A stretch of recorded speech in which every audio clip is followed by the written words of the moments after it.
मेरी माँ ने ऐसा कार्य कर दिया, मेरे हित के लिए, मुझे राजा बनाने के लिए मेरी मैया ने ऐसा कार्य किया कि आज राम जी जानकी मैया वन वन भटक रहे।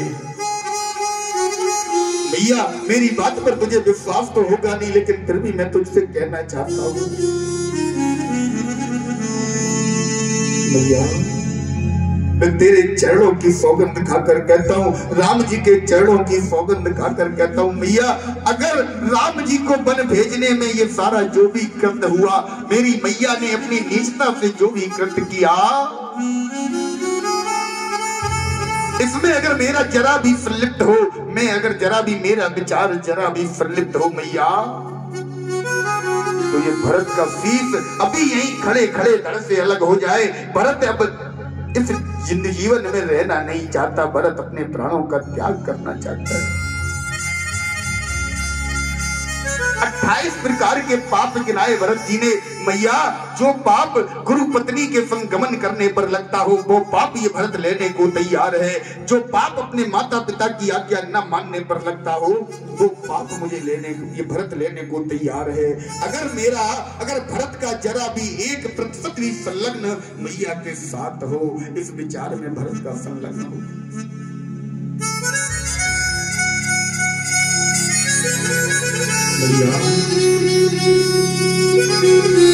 तेरे सामने आकर बोलने के लायक तो नहीं हूं, मेरी नीच माता कैकेयी ने मुझे इस लायक छोड़ी नहीं। भैया इस संसार का सबसे बड़ा पाप गुरु हत्या का पाप होता है। ब्रह्म हत्या, गुरु हत्या जैसे पापों को लेने के लिए, अपने सिर पर लेने के लिए ये भरत तैयार है माता।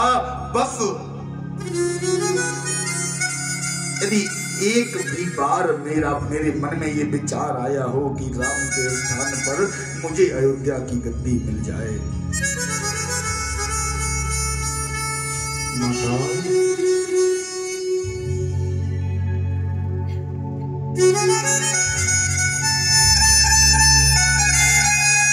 कौशल्या मैया ने भरत को बिठाया, गोद में बिठाकर भरत के सर पर हाथ फेरते हुए कहती है, भरत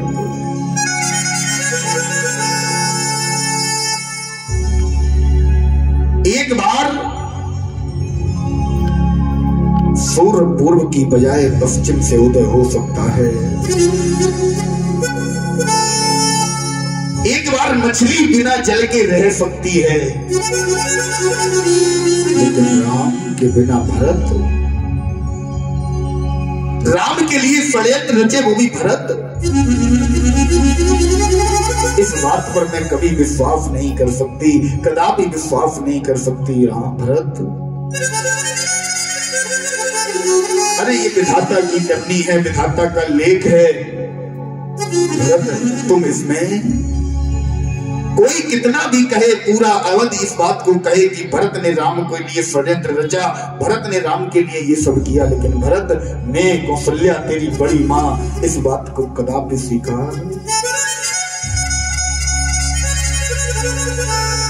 कदापि स्वीकार नहीं करूंगी। जैसे ही गुरुजी आए, वशिष्ठ जी जैसे ही आए,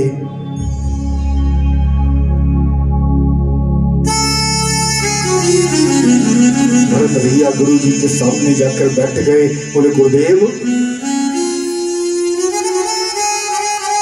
मैंने सुना है भावी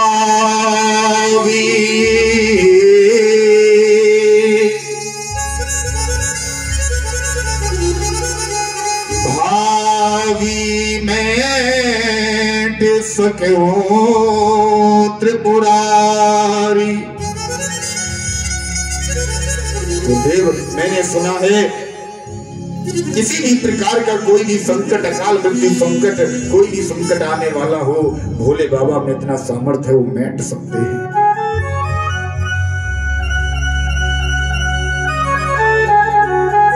क्या भोले बाबा को अयोध्या पर आने वाला संकट नहीं दिखाई दिया? भोले बाबा क्या इतने समाधि में लीन थे कि उनके राम पर आने वाला संकट त्रिपुरारी को दिखाई नहीं दिया?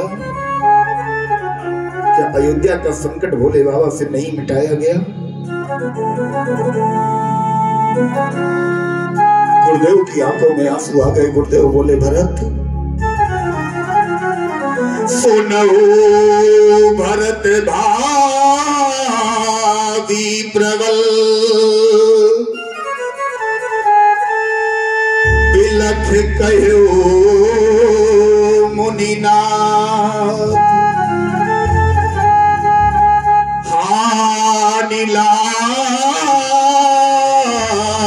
जीवन मरण, जैसे अब जस विधिहार, हानि लाभ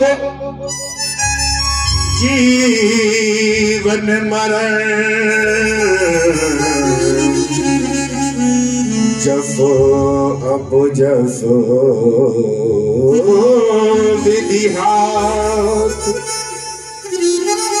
भरत, ये 6 चीजें विधाता ने किसी को नहीं दी, स्वयं अपने हाथ में रखी हैं। हानि लाभ जीवन मरण, यश और अपयश। भरत, तुम दशरथ जी के लिए सोच मत करो।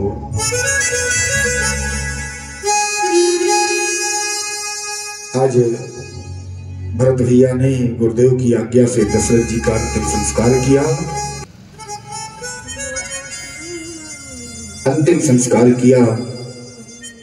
अंतिम संस्कार करने के बाद गुरुदेव ने समझाया, भरत, मृत्यु का कोई मुहूर्त नहीं होता। मृत्यु किसी भी समय कभी भी आ सकती है। ये सारी चीजें विधाता के हाथ में हैं। गुरुदेव बताने लगे, बड़ा सुंदर भाव है। जब तेरी डोली निकाली जाएगी,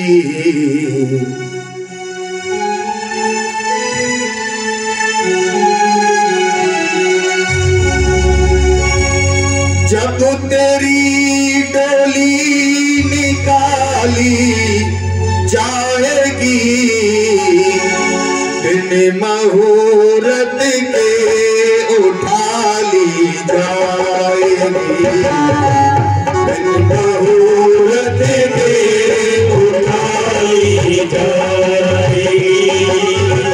जब तेरी डोली निकाली जाएगी, जब तेरी डोली निकाली जाएगी, मुहूर्त के उठा ली जाएगी, मुहूर्त के उठा ली जाएगी।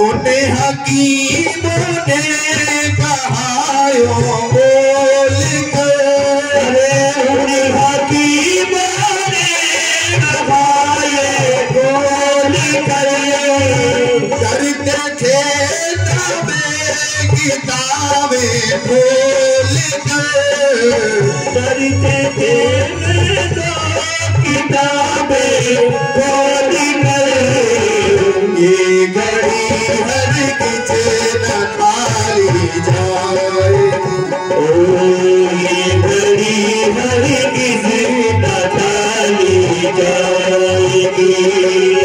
जब तेरी डोली निकाली जाएगी, जब तेरी डोली निकाली जाएगी, मुहूर्त के उठा ली जाएगी, मुहूर्त के उठा ली जाएगी।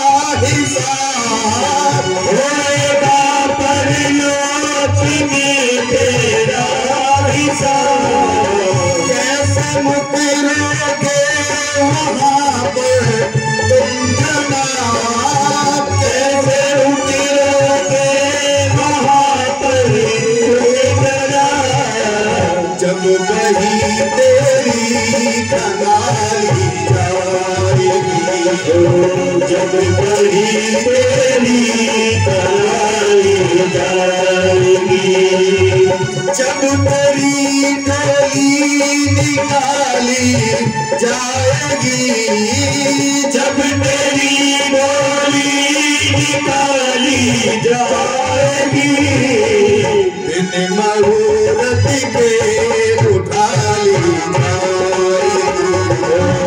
बिन मुहूर्त के उठा ली जाएगी, जब तेरी डोली निकाली जाएगी, जब तेरी डोली निकाली जाएगी, जब तेरी डोली निकाली जाएगी, जब तेरी डोली निकाली जाएगी। भरत, इस मृत्यु का कोई भी मुहूर्त निश्चित नहीं है, कोई समय, कोई तिथि, कोई तारीख, कोई टाइम इसका नहीं है। इसलिए प्रत्येक व्यक्ति को अपनी मृत्यु के लिए सदैव तैयार रहना चाहिए, तैयारी करके रखनी चाहिए। मृत्यु की क्या तैयारी होती है महाराज? क्या तैयारी होती है मृत्यु के लिए? कफन लेके घर में रख लो, लकड़ियों का इंतजाम पहले से ही करवा दो। क्या तैयारी होनी चाहिए? अच्छा एक बात बताओ, अभी यहां से आपको मान लिया कहीं पास में दिल्ली जाना हो, मान लो, कितने दिन पहले तैयारी करोगे आप? 2 दिन पहले, 3 दिन पहले, 4 दिन पहले। आउट ऑफ इंडिया जाना हो, बाहर जाना हो, विदेश, कितने दिन पहले करोगे? कम से कम 4 महीने पहले पासपोर्ट बनवाओगे, वीजा लगवाओगे, इंटरनेशनल अकाउंट खुलवाओगे, सारी तैयारियां करोगे। और मान लिया कि जब आपके जाने का समय आया, वो तारीख निश्चित है, निश्चित तारीख है, इस समय इतने बजे यहां से हमारी फ्लाइट है, हमारा मन नहीं किया हम नहीं जाएंगे, हमारी तैयारी में कोई कमी रह गई हम नहीं जाएंगे, अपनी यात्रा स्थगित कर देंगे। इन सारी भौतिक यात्राओं पर हमारी जवाबदारी है, हमारी चलेगी। लेकिन जो सबसे लंबी यात्रा है, उस यात्रा पर, इन यात्राओं पर तुम्हारा मन नहीं करेगा, तुम नहीं जाओगे, डेट आगे पीछे कर दोगे, जब मर्जी होगा तब जाएंगे, मेरा मन नहीं जाते। लेकिन जब उस यात्रा पर जाओगे ना, जब वहां से बुलावा आएगा उस यात्रा पर जाने के लिए, तुम तैयार, तुम्हारी तैयारी हो अथवा ना हो, उस यात्रा पर जाने के लिए यम के दूत तुम्हें इतना भी समय नहीं देंगे कि तुम बोलो महाराज 2 मिनट रुको, दूर चल लें, नहा लें, अच्छे कपड़े पहन लें, ना साहब। जिस हालत में हो, जिस स्थिति में, जिस हालत में हो, उसी हालत में जैसे तुम्हारा टाइम पूरा हुआ, मोबाइल की बैटरी की भांति, चाहे कितना भी इंपॉर्टेंट काम कर रहे हो, बैटरी जैसे 1% से नीचे आई, बंद। बैटरी ये नहीं देखेगी तुम्हारा इंपॉर्टेंट काम चल रहा है, चलने दो। यम के दूत ये नहीं देखेंगे तुम्हारे अभी बेटी की शादी रह गई, तुम्हारे पुत्र की शादी रह गई, कल तुम्हारी बेटी का विवाह है, ना बना रहने दो। अपने पूरे जीवन भर की कमाई हुई दौलत को देकर भी तुम एक पल नहीं खरीद सकते अपने जीवन का। उस यात्रा के लिए क्या समझ रहे हो? क्या तैयारी चाहिए? 18 नगर बीच में मिलते हैं, किसी नगर में गर्म बालू पड़ी होगी, किसी नगर में बड़े बड़े सामली के पत्ते होंगे जिनकी धार तलवार से भी तेज है, वो शरीर पर लग रहे होंगे और तुम्हें निकलना पड़ेगा। रास्ते में भूख प्यास भी लगेगी, वहां दुकानें नहीं मिलेगी, रास्ते में समोसे ले लिए, मोमो ले लिए, प्यास लगेगी, धूप से तपोगे, कोल्ड ड्रिंक नहीं मिलेगी, लिम्का नहीं मिलेगी वहां। अगर इन सब धूप से, प्यास से, भूख से बचना है तो वहां 1 ही रुपया चलता है, कौन सा? राम नाम रूपी धन। हम लोग बैठे रहते हैं, अभी क्या, अभी कौन से मरने वाले हैं। क्या भरोसा है इस जिंदगी का, साथ देती नहीं है किसी का। कोई भरोसा नहीं है। हमारे संतजन कहते हैं शाम के समय किसी से घर में लड़ाई हो जाए ना, किसी से भी, तो शाम का मैटर शाम को ही सुलझा लो, सुबह के लिए इंतजार मत करो। क्या पता वो व्यक्ति चला जाए या आप चले जाओ, उसके हृदय में लगा चला जाएगा, बताओ उससे मेरी लड़ाई हो गई थी। इसलिए जब तक जीवन में समर्थता है, जब तक देह में सामर्थ्य है, तब तक भजन करो। उस सबसे लंबी यात्रा के लिए जिसका कोई मुहूर्त नहीं, कोई टाइम नहीं, उसके लिए तैयारी करके रखो। आज भरत जी को वशिष्ठ जी समझाते हैं। भरत जी के लिए आज वशिष्ठ जी ने एक सभा बुलाई, सारी प्रजा एक ही बात कह रही है, भरत जी अयोध्या का सोना हुआ सिंहासन अच्छा नहीं लगता, आपको इस पर बैठना चाहिए। सारे पंचायत वासियों ने, सारे अयोध्या वासियों ने एक स्वर में एक ही आवाज दी, बोले भरत जी आपको इस सिंहासन पर बैठना है। भरत जी बोले मुझे केवल एक बात का उत्तर दे दो, मैं इस सिंहासन पर अभी बैठ जाऊंगा। गुरु जी ने कहा क्या? बोले ये बताओ मेरी माता ने पहले वरदान में क्या मांगा था? बोले सुनो प्राण प्रिय भावत जी का, देहु एक बर भरत टीका। बोले मेरी माता ने मांगा था पहले वरदान में कि भरत को राजगद्दी दी जाए, भरत का अभिषेक किया जाए, भरत को राजा बनाया जाए। दूसरा वरदान मांगा 14 वर्ष राम वनवासी। गुरुदेव आप सामने खड़े हैं, धर्म के अवतार हैं, हाथ जोड़कर प्रार्थना है, सच बताना पहला वरदान पूरा होना चाहिए था, दूसरा? पहले कौन सा वरदान पूरा होता? पहले मुझे राजा बनाया जाता, उसके बाद राम जी का दूसरा वरदान पूरा किया जाता। आपने दूसरा वरदान पहले पूरा करवा दिया, राम जी को पहले राजा भेज दिया, पहला वरदान छोड़ दिया। मुझे राजा बनाते, उसके बाद में देखता राम जी कैसे बन जाते। किसका साहस था राम जी को बन भेजने का? महाराज अयोध्या नगर में राज्य रूपी दूध में एक फैन उठा, कैकेयी रूपी बिल्ली ने उस दूध को, उस राज्य को फैला दिया। अब फैले हुए दूध को अर्थात फैले हुए राज्य को राम जी छोड़कर वन चले गए, और उस जब जिसे राम जी छोड़ गए हो, जिसे राम जी ने त्याग कर दिया हो, भरत तो सब प्रकार साधु हैं, उसे राख को सके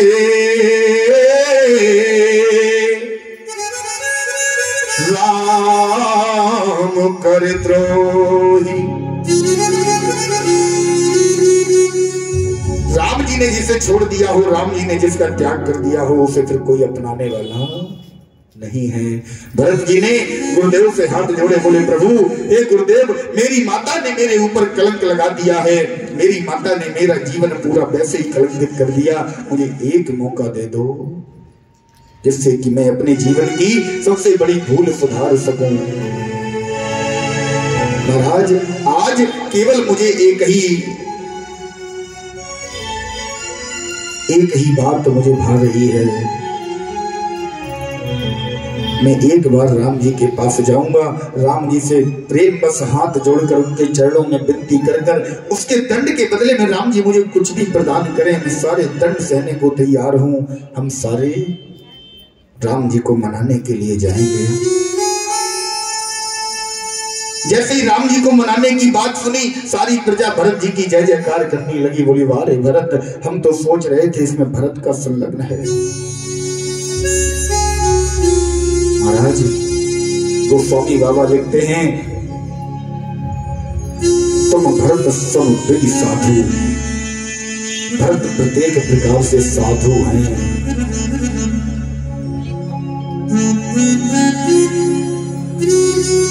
लोग कहते हैं लक्ष्मण और राम का प्रेम, लेकिन जो प्रेम राम और भरत का है, वो प्रेम, वो त्याग, वो तपस्या लक्ष्मण कभी नहीं कर सकते। आज भरत जी महाराज सारे नगर वासियों को लेकर राम जी को मनाने के लिए जाते हैं।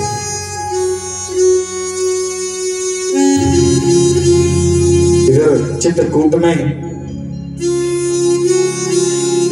राम जी सरकार एक चबूतरे पर बैठे हैं।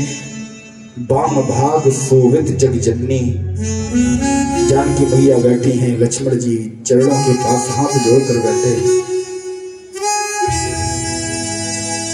लक्ष्मण जी ने खड़े होकर देखा, दूर से भीड़ चली आ रही है, अयोध्या का सूर्यवंश का ध्वज दिखाई दे रहा है।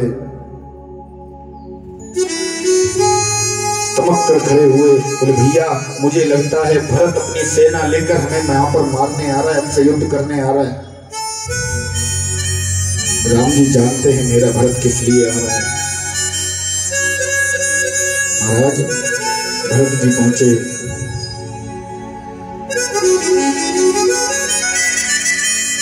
राम जी का भरत जी से मिलन हुआ, सारे लोगों का मिलन हुआ। चित्रकूट में जिस समय भरत जी पहुंचे, साथ में तीनों माताएं हैं, सुमंत जी हैं, प्रजा है। ध्यान देना माताओं, यहां पर 4 बैठक हुई। 4 पहली बैठक कब हुई? जैसे ही भरत जी पहुंचे, सब एक दूसरे से मिले। प्रथम राम भेंटे कैकेयी, सबसे पहले राम जी कैकेयी मैया के चरणों में प्रणाम करते हैं। 4 बैठकें हुई, कुल 4। चारों बैठकों में हुआ क्या? 4 बार मीटिंग लगी। चारों मीटिंगों में हुआ क्या? पहली बार मीटिंग लगी, राम जी उस सभा में, राम जी हैं, भरत भैया हैं, वशिष्ठ जी हैं, प्रजा सारी खड़ी है, सारी तीनों माताएं हैं। पहली बैठक जिस समय लगी तो केवल अयोध्या के हाल चाल लिए गए। बोले भैया किस प्रकार पिताजी ने देह का त्याग कर दिया। राम जी को थोड़ा शोक हुआ, गुरु वशिष्ठ ने समझाया, बोले राम ये तो दुनिया की रीत है, दुनिया में जो आया है उसे जानना पड़ेगा।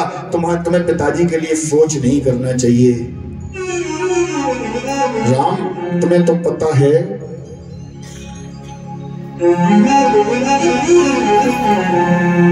सुख पाता रहा जो सदा जग में,